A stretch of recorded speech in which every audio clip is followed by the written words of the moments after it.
So how does Vancouver do density? Well, we do it from the inside out. We do it legally and illegally.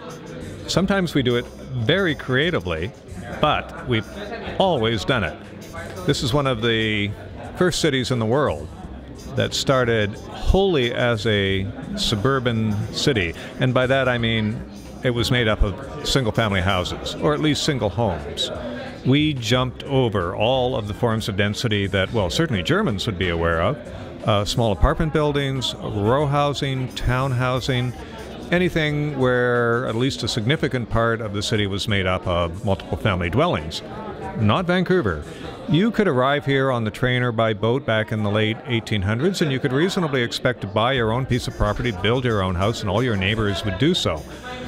But because we're bounded by the water and the mountains, it was not very long in our history before you started to see early signs of densification. Now, initially, some of it would have been done illegally. It's pretty much just arithmetic. If you've got X amount of people who show up and you've got Y amount of floor space, people will figure out a way to use it, to share it. Maybe they overcrowd. Maybe it's not what they would prefer to do, but they will do it. And I think that's true of any place. If you have a high demand but limited supply, people will innovate or they end up on the street.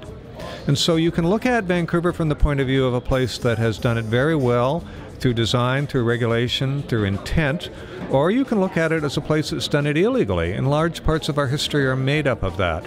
We even have a whole housing form we call the Vancouver Special, which on the surface looks to be a single-family house, but nudge, nudge, wink, wink, everybody understood that they would be divided up at least into duplexes.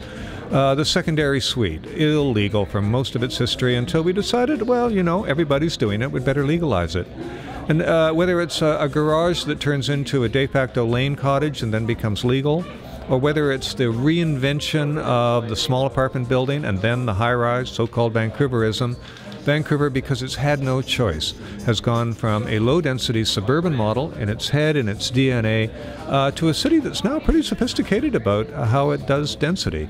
But it's a conversation that will never end, because basically X amount of people, Y amount of floor space, and Z amount of land, you gotta work it out.